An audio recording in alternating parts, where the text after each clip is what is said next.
I'm Tandy Gutierrez, and this is your Pimp Your Mat tutorial. It's a little bit of a workshop today. So everything that we do is Pilates, right? Any movement pattern that we choose to do can be Pilates. It's all about your alignment, your core contraction.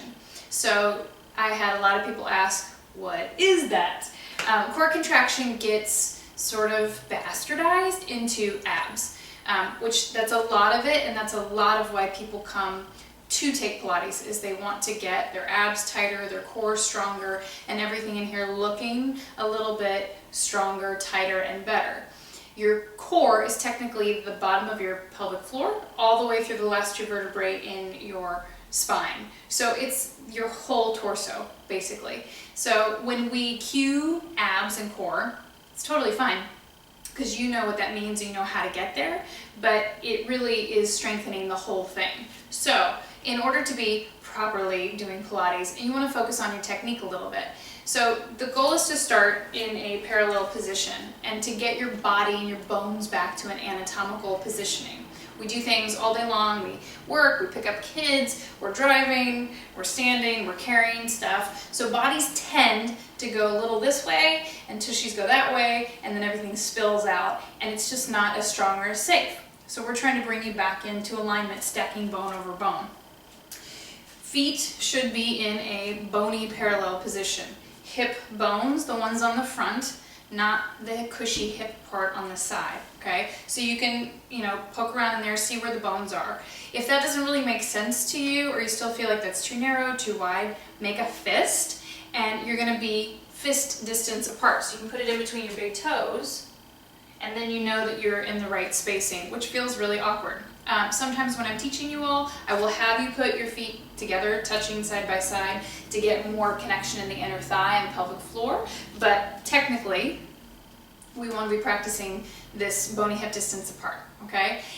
After you get to your feet positioning, you're going to tuck your tailbone under a little. So hips tend to move a little bit this way and that way, okay? So when I say tuck under, we're trying to bring you back into an aligned position, not tuck under and go that way, because it's not very pretty, okay? So you're gonna lift up, you're gonna tuck your tailbone under a little bit and squeeze your butt a lot, okay? Then see if you can get any squeeze in the inner thigh and the pelvic floor. So it's that little space between your belly button and your pubic bone that you wanna feel tighten. That can take a while to get that sensation going.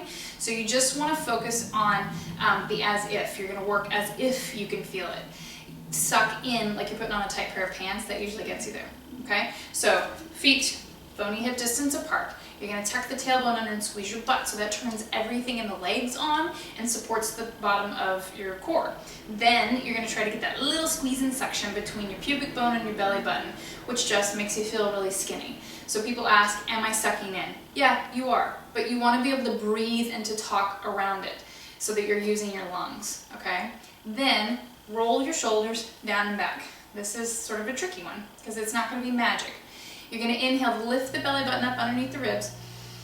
Exhale to knit and narrow across the rib cage, keeping the shoulders down away from your ears and feeling like they roll backwards, okay? If I were there, I'd come up, I'd put my hands on your shoulders and just gently press open. So you feel the collarbone, your heart, everything open up just slightly, and then squeeze your shoulder blades together in the back. Then imagine that the crown of your head is pushing against the ceiling. So everything feels very tall, very strong, and very regal. And then just stand and breathe, okay? Inhaling to lift the belly button up underneath the ribs. Exhaling to knit across the front of the rib cage and let your shoulders relax. So you inhale through your nose, exhale out your mouth. And there can be a ha sound to it, inhaling to lift up. Exhale, ha, to let the jaw relax. Okay, there's all kinds of breathing techniques. You keep breathing and practicing that length while I talk to you, okay? So you will have all kinds of instructors tell you all kinds of things. There are reasoning behind all of it, okay? I think that the best breath is the inhale through the nose, out the mouth, relax the jaw. It releases tension in your neck. If you have chronic headaches, if you have migraines, if you have shoulder or sort of collarbone or tight pecs, you don't want these muscles kicking in, okay? Also the ha has a natural connection to your core, to your belly. You will feel it. Inhale to lift up through the belly button. Exhale, squeeze through the belly. Okay, so it's like you're fogging a mirror with your breath. No birthday candle blowouts. Okay, those are different muscles. Okay, keep breathing. So your technique has to do with your posture, getting the bones in the right place. Then your breath.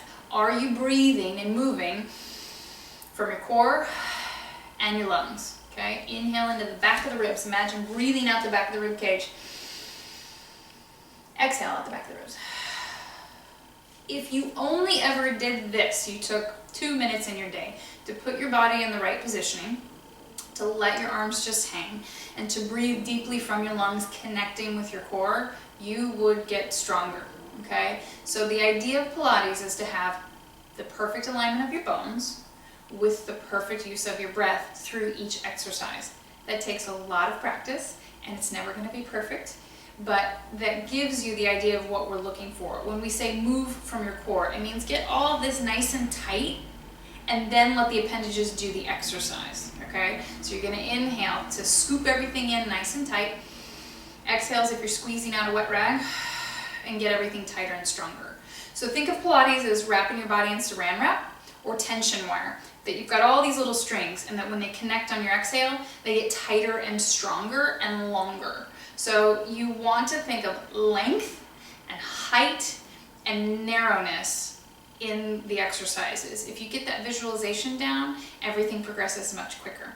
Okay, so one last breath. Inhale to lift up through the belly. Exhale out your nose. And you can do that breath anywhere. Sitting in your car, standing in line at the grocery store, waiting to pick your kids up at school, sitting at your desk when you need a little bit of a break at work. That breath can happen anywhere, and the more you do that, the stronger your core will get. Okay, and you can take that to the mat, or vice versa, take it from the mat off into your life. So that is your little mini tutorial on Pilates technique for today for Pimp Your Mat. See you next time.